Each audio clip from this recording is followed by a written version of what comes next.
A-Ron. Yes, sir. On air with A-Ron, HB Radio, Las Vegas' #1 hip-hop internet station. I appreciate you guys tuning in and rocking with us.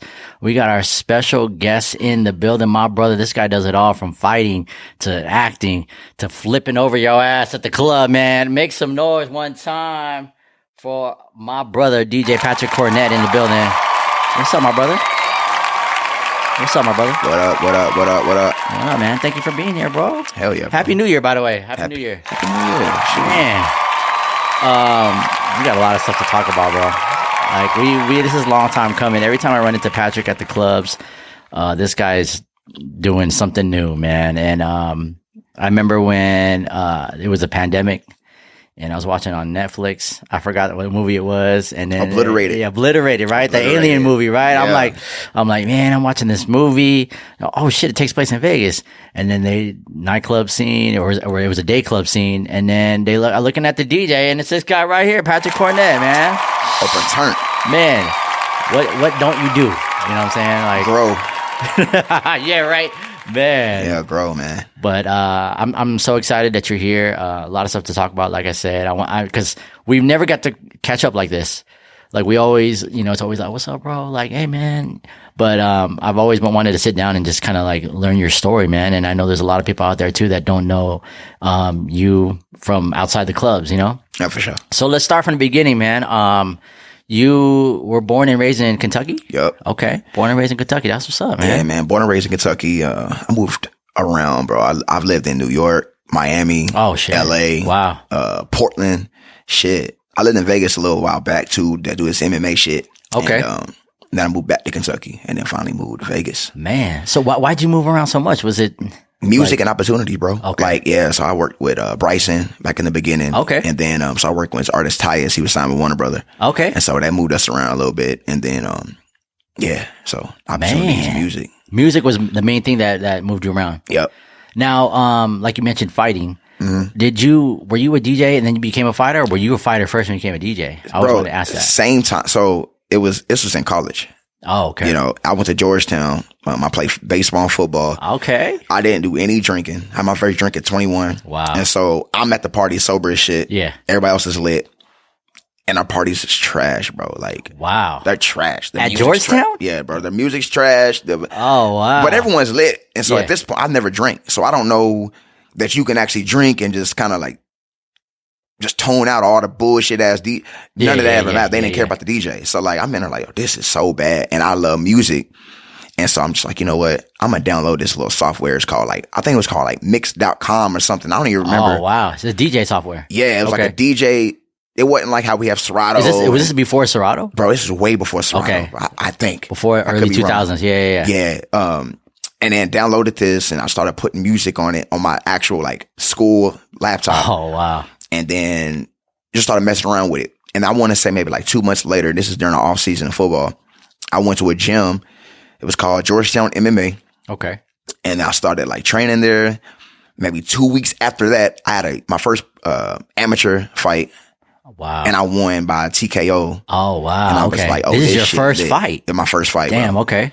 I was like, oh, this shit lit. Yeah, yeah. And then I started, but I'm DJing around the same time. Okay. And I did my first little, it was a rave in Kentucky. Oh, it was wow. That's your first DJ gig. Bro, it was a rave. And like EDM, hip hop, like everything. So it may be like 2,000 kids there. Oh, shit. And yeah, I turned that bitch up. That's crazy. And this is like obviously college town. Yeah, so. DJ off my laptop. I had no controller, no. Wow. No, you were just playing off records. My laptop, and I had how was your mic skills DJ. at the time? Were you talking in between the records or? I had a mic, but I was so focused on just DJing. So you were playing songs to the end and then hitting the next song, or you were cutting it. So I had virtual DJ.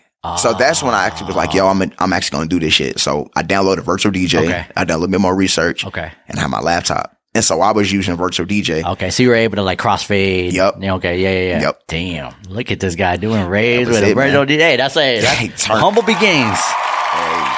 So this same year, you had your first amateur fight and your first DJ gig, which was a fucking major gig, rave. Yeah. Damn. So you, what was the age around this time for you? I graduated 17. I'm probably like 19, 20. Okay. Yeah, like about 20. So you haven't turned 21 yet, late teens. Yeah. Okay. So what excited you more? Were you like, damn, I like the fighting, I want to get more into that? Or was it the DJ, or was it equally both? They both equally like excited you? I would say it was the excitement of the crowd. So even in MMA, like obviously I train, I'm in there by myself and with my teammates. But when you get in a cage, just me versus other person. Yeah. So it's very like individualized, self-centered. Right. But it was the dynamic of being able to entertain the crowd and everything like that. You hit somebody, they go, oh yeah, that just feeds your adrenaline, bro. Like that was a different dopamine of how people get on their phones and they love the likes and comments. Okay. I like the dopamine of the crowd. Yeah. And so with DJing, it was the same thing. Like I control the crowd. If you could be in the worst mood, you could have the worst day of your life, and I had the opportunity to change that feeling within that moment. Wow. I'm like, shit, I take it. Yeah, so but both, they kind of, I mean, they're in their respective areas, like they both kind of gave you that high or whatnot. Yes, yeah. But the people, man. Yeah, the people. Yeah. You definitely an entertainer, man. So Appreciate like that, especially Appreciate like it. feeding off the crowd's energy.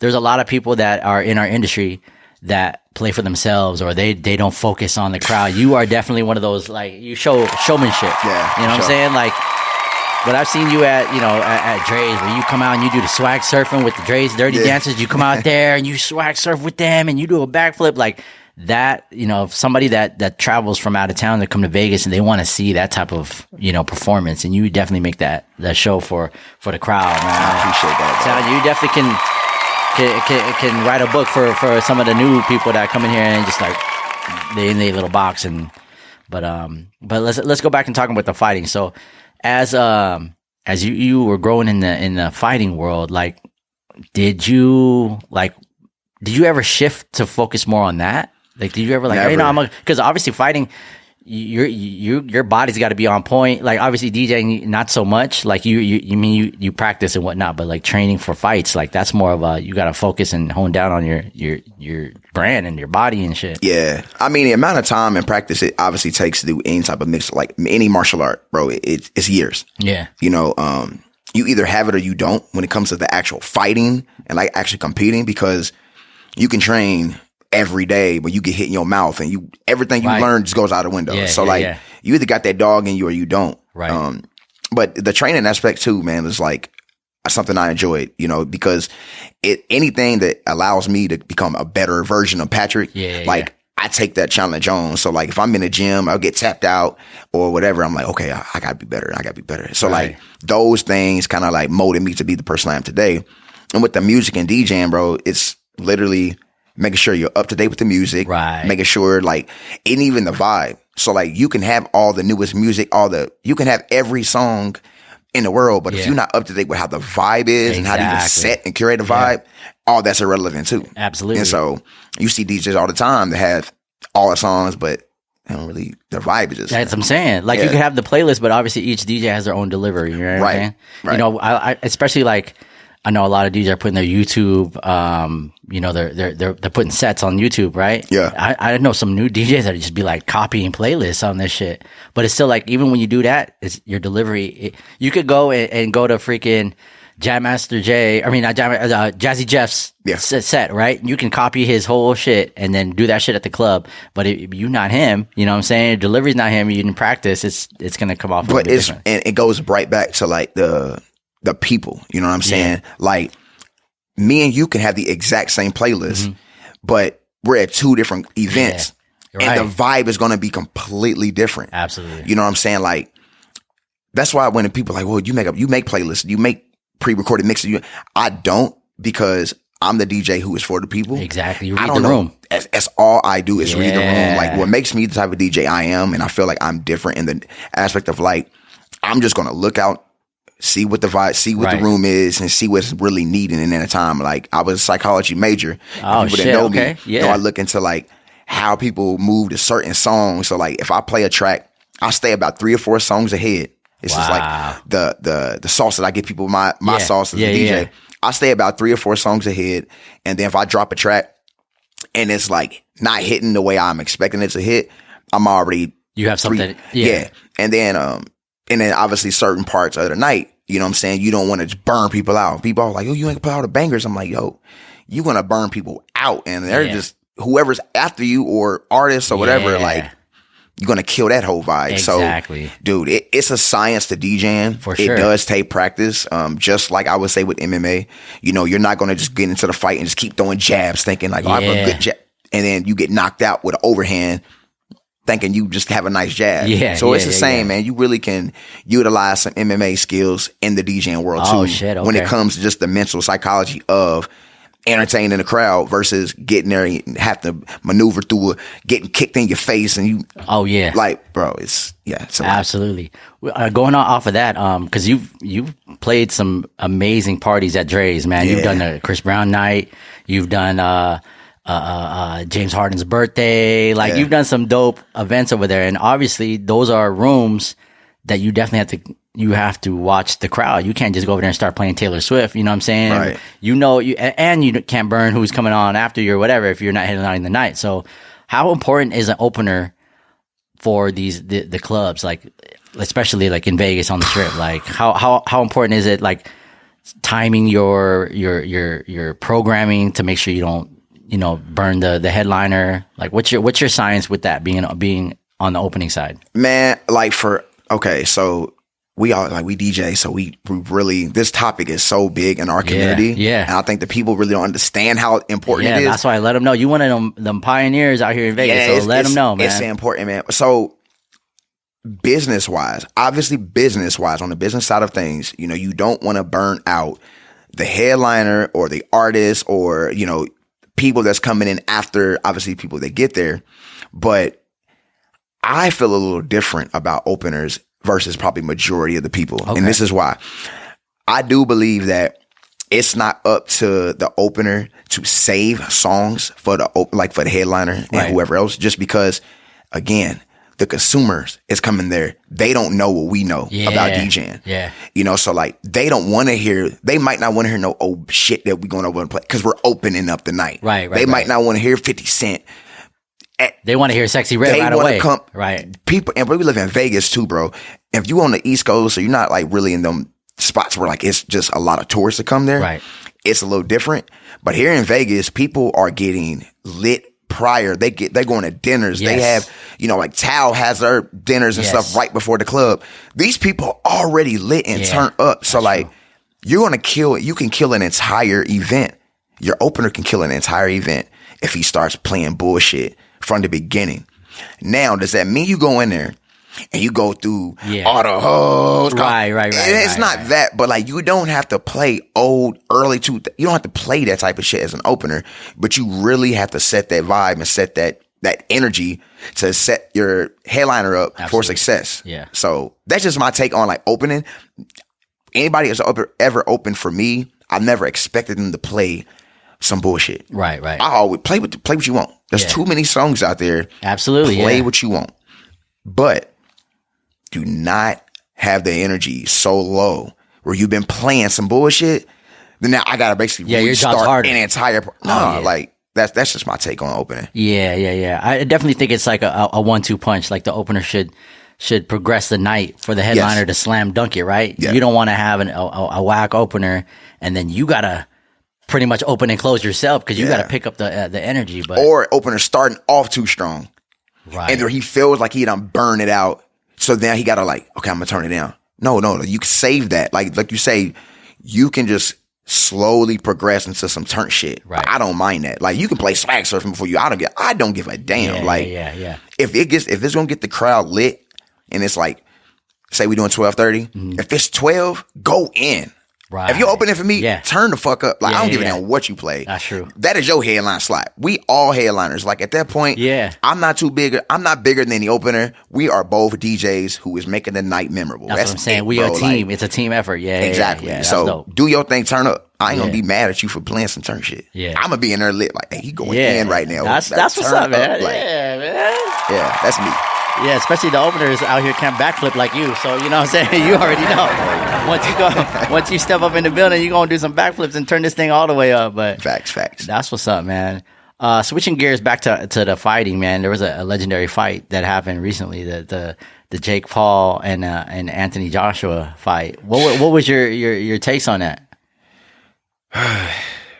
you being a real fighter. You know what I'm saying? Because a lot of people, people are on the fence with Jake Paul. They say, yeah, he's a fighter. There's a script that you got to follow when you fight with him. So what are your thoughts, bro? Now that we're in 2026, I always have to make sure I keep saying that. So I'm like 2026, but we're in a marketing era, bro. Right. Like if you can market yourself, that's what's going to get you paid. Absolutely. Am I going to say Jake is a fake fighter? Absolutely not. Like I see his mechanics and everything. He trains. Is he high level fight? No, he's not. But he's a fighter. Yeah. I would say that he's not just a YouTuber. He is definitely a fighter. Yeah. But when it comes to like the Anthony Joshua, like there was no way Anthony Joshua was going to get beat by no Jake Paul. Right. Like not Anthony Joshua. That's absolutely not going to happen. Yeah. I mean, Jake hit him with some shit. Yeah. I'm talking about they probably would have dropped majority of good fighters. Right. But Anthony Joshua, he ate that shit, bro. Yeah. And I saw like, oh no, he's about to put him out. It was a good fight. It wasn't nothing that was like spectacular. Obviously, he was trying to get him out there earlier. But as a fighter at Jake Paul's, like where he is compared to Anthony Joshua has all the knowledge and everything. He didn't want to go in and just start trying to knock him out because he could have got caught with some shit. And he did get hit with some stuff. Yeah, there was a couple of them, yeah. It just wasn't clean enough because Anthony Joshua was taking his time. So the fight it did what it was supposed to do. Yeah. It did. It did. I mean, Jake Paul got fucked up, bro. Yeah. Broke his jaw. Oh my God. Did you hear that he's like banned from boxing right now? Did you hear that? Who, Jake Paul? Jake Paul, yeah. Because he wants to get back into it already. But I guess the commission is like, nah, you gotta heal before you gotta get cleared. Like your jaw was broken. You can't just like 3 months off and get back in it. Like, nah. Yeah, I don't know if they banned him or not, but you know how like we talked about earlier, bro. If someone says something, I take all that shit with a grain of salt.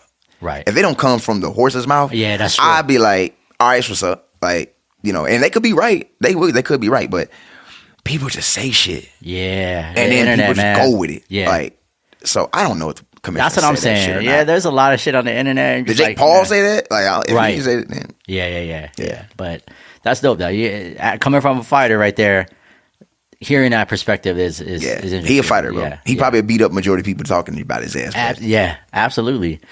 I mean, like, especially when you check his record of people he's fought. Like, you know what I'm saying? Obviously, money was involved. That's why he was able to fight Mike Tyson and some of these people. But man, he was in the ring with some of these people that actual fighters would never think about getting in the ring with Tyson. And because he has power, and like any fighter knows, like it takes one punch to put your ass out. Yeah, one punch.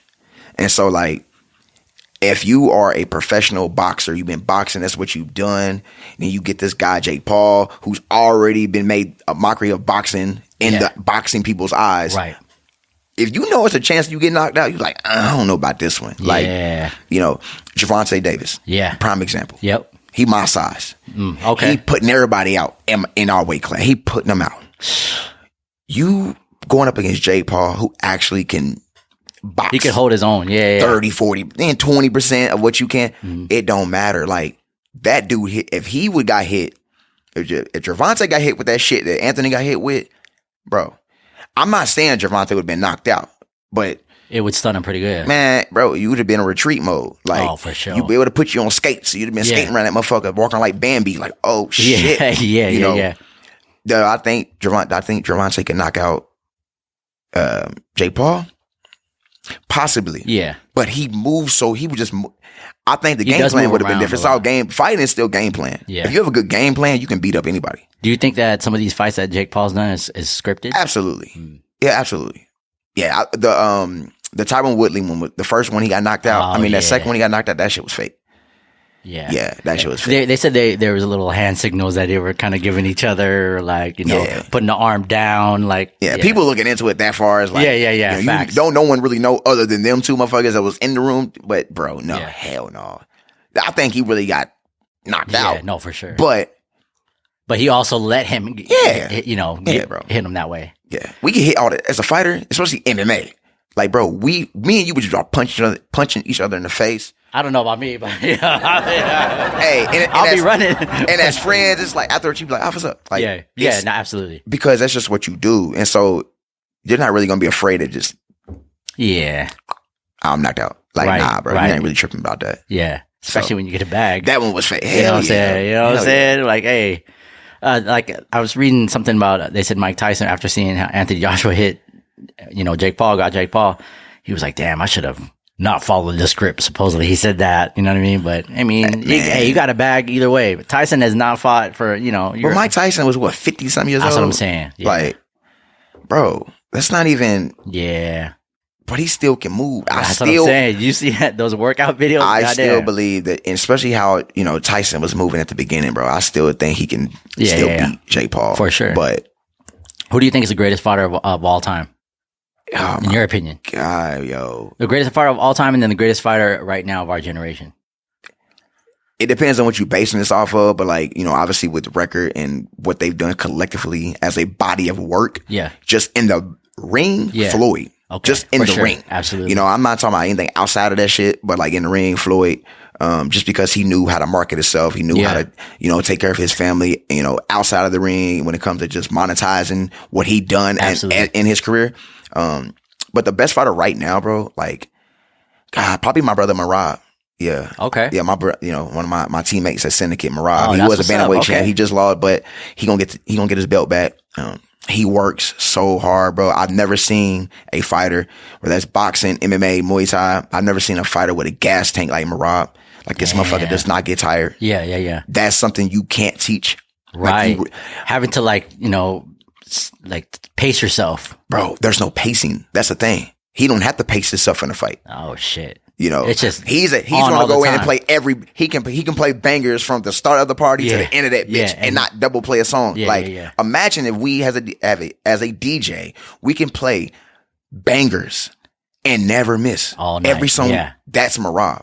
So if I can compare Marab to like DJing. Bro, he's the type of fighter that can just play a banger from the beginning of the party to the end and never lose gas. Never burn out. Like, that's what's up, man. So, shout out to Marab for real. Shout out Marab. Yes. Man. And he was fighter of the year in UFC. Oh, he was? Yeah. And my coach was the coach of the year, Coach Wood. So, okay, shut them out, man. Syndicate, man, turn up. Yeah. Since we short kings, you know what I'm saying? Have you ever been in a situation, we work in nightlife, where somebody tried to like try to press you, like where you obviously you a fighter, and I know there's laws with you being a professional fighter. You can't just fight anyone out on the street. You know what I'm saying? Like, it's considered deadly weapons, right? If you knock somebody out or really injure someone. So not to get on race or anything we talked about earlier. I don't know who in the black community came up with this whole his hands is registered type of shit. Okay, it's not necessarily true. Oh wow, okay. But yes, like, we do have to register like as a fighter, and like there's a national. They're probably just using that and saying that. Correct. But we can defend ourselves. Like, fighters can't go out here and start knocking people out because they want to, just because I can. Oh yeah, I can fight. I'm gonna just you made me mad today. I'm gonna knock your ass out. It ain't really like that. Yeah. But yeah, you could defend yourself. Yes, there's been. Oh yeah. Maybe. And it's crazy, bro. This story. We got time. We got time. I'm gonna tell you a story. Let me hear this. This was outside of Dre's, bro. Right before. Oh, wow, okay. Right before an event I was supposed to do at Dre's. Okay. And I pulled up the valet. So you haven't even DJ'd yet? I ain't even DJ'd yet, bro. And it's crazy. Mr. Morgan. Well, there's some staff that can tell you about this. Okay. Yeah. And I pulled up the valet. I got out. Actually, I rolled my window down because some dude came up to my window, and I was like, "Yo, what's up?" He's like, "Yo, bro, you're Uber?" And I was like, "Nah, bro." This dude was obliterated too. Oh, okay. It was this one. I ain't gonna put race out there. One dude and it was two other dudes. Okay. So I'm like, "Nah, bro." He's like, "Oh, you look like an Uber." I said, "I just told you I'm not Uber." Right. Like, you about to make me late. So come on. Like, one thing about me, like, I have patience for everybody. I respect every man and every woman. I don't. It just respect thing for me. Absolutely. So I ain't looking at nobody like I know I could beat you. Nah, I ain't do that. So I'm like, bro, it's the second time. Bro, I'm not an Uber. No. They're not trying to open up your back door. No, so I'm just like, bro, back away from my car. I just told you I'm not a fucking Uber. Yeah. And I think his drunk ass, when I said I'm not a fucking Uber, it kind of like turned him up. And he was just like, "Oh, well, if you're not Uber, you gonna get out of the car and do something about it?" I'm said, "Oh, here we go." I said, "Here we go." Yeah. I'm like, here we go. I'm not thinking nothing is gonna really happen. I just think dude's just really barking. He's drunk. Yeah, and I'm just like, I kid you not, bro. I open my door and dude just swings on me. Oh, hell nah.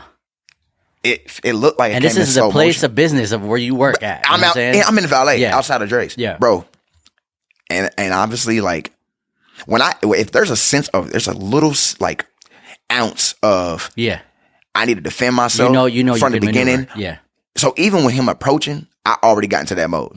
And every fighter can probably, yeah, you can sense when it's like, okay. Yeah, bro. Like we get into like a certain mode where I'm not overdoing nothing. I'm not squaring up, but I'm aware like a motherfucker. Yeah, something's gonna happen. And so it looked like he swung in slow motion, but I slipped that bitch, picked him up, dropped him. Wow. His friend came over. Picked him up and dropped him. Yeah, bro. His friend came over. I just threw one elbow, knocked his ass out. And I was just like, well, fuck, I do this shit. His friend came. It was like, shit. Yeah, there's a third dude, right? Yeah, bro. It's three of them. And so once I elbowed dude, I seen his friend come from behind me. Oh, man. And I like grabbed him because he went down. I don't know if he's trying to hit me or not. I don't know. But like I said, all this is going so fast. Yeah. Grabbed him. And when I grabbed him, put it over my head, his head hit the damn concrete. Oh, shit. Knocked it, and he was knocked out. And I was just like, oh, my fucking God, bro. Yeah. Long story short, outside of that, they make it like low-key funnier. Is once I got up, the valet security, security came over there and was like, oh, what the fuck? They seen everything. Right. They asked me, I want to press charges on them. Oh, shit. Yeah, because you was just defending yourself. They came bro, at can you. Like, I had to think about that shit in kind of like the funniest way. Like, can you imagine getting knocked out and then and somebody pressing charges on your ass? Yeah, and you got your ass beat. You know what I'm saying? Like, I'm like, yo, so yes, I say all that to say I got tried, but he didn't know how small and big I was. And so I got out and I could probably almost knock this little motherfucker out. Yeah. That was a bad day for him. I said, no, I just want to go in here and DJ. I got my backpack, went inside. Yeah, and then some of the staff went and watched the video, the footage from the. Man, I gotta say that shit had to be on YouTube, man. Like, I gotta watch this.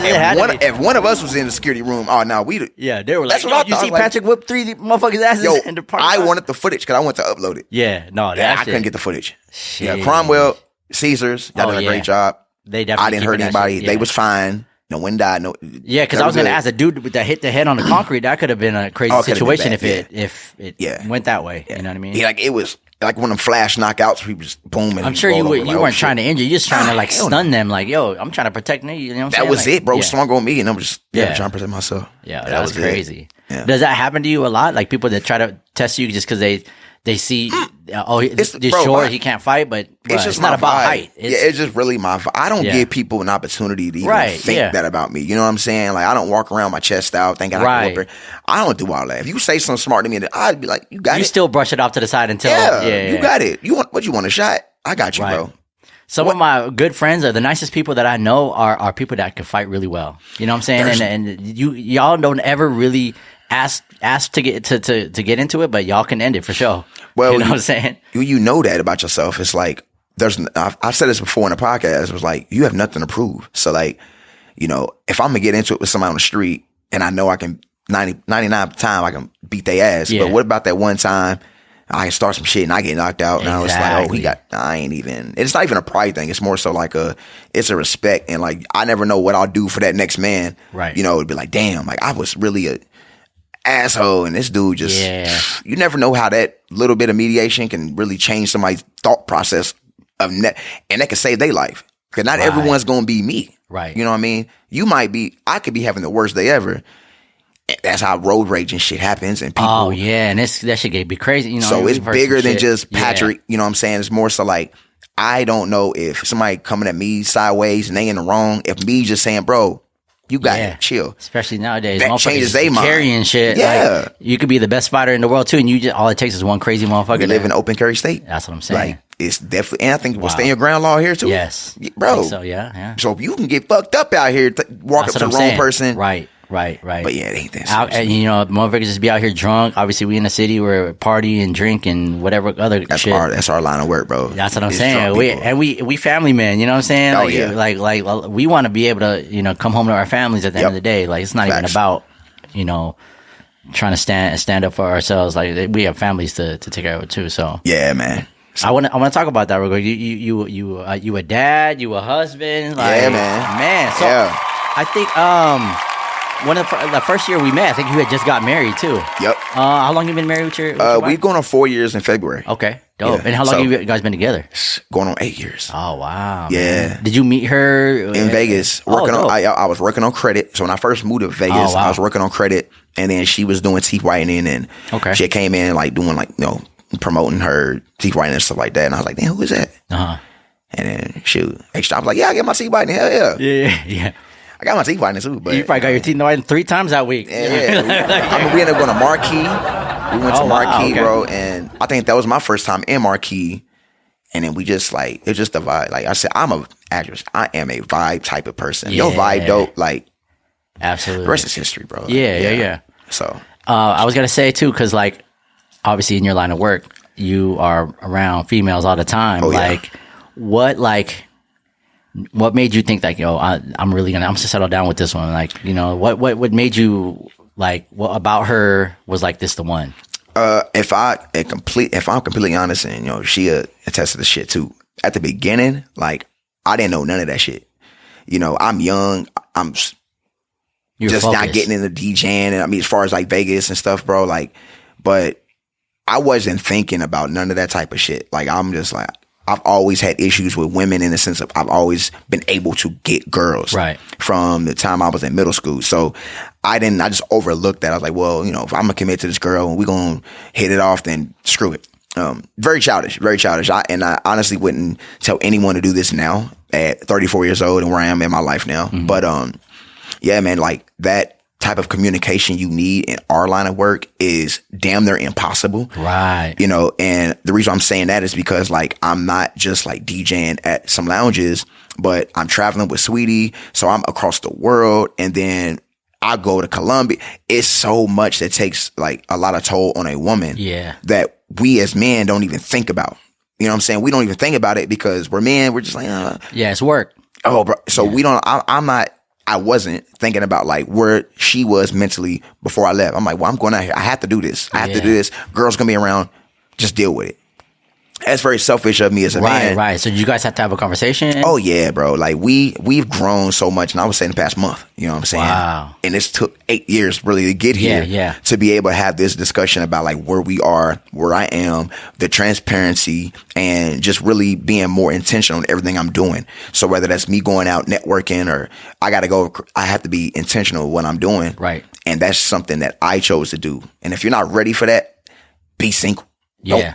And that's me being completely honest. It's not worth the headache for you, and it's not worth the headache for her. No matter if you have kids or not. Like, if you're not ready to really start being intentional with everything you do and have to be like, we are one, but at the same time, like, you have to really control and lead every situation being a man. Right. Hey, I would say stay single, whether work on yourself. Yeah. And yeah. Like, does she question, like, maybe girls on your Instagram, you're like commenting, shit like that, or she knows. Oh, she used to. Okay. Who's that? Who liked that? And who? Okay, wow. So how'd you go about like that shit? Oh, arguments. Oh, it's like everybody, Yeah. It literally would just be the arguments, and then it'd just be like, this shit is getting so old. And you know how we like. Yeah. I can't speak for every man, but like for me, when it comes to my peace, that became very individualized and very selfish because like I wanted peace. And so me wanting peace was us not arguing. Me wanting peace was me being home and you not saying shit about what I was gone, but I wasn't doing anything. Like, why you want to start an argument?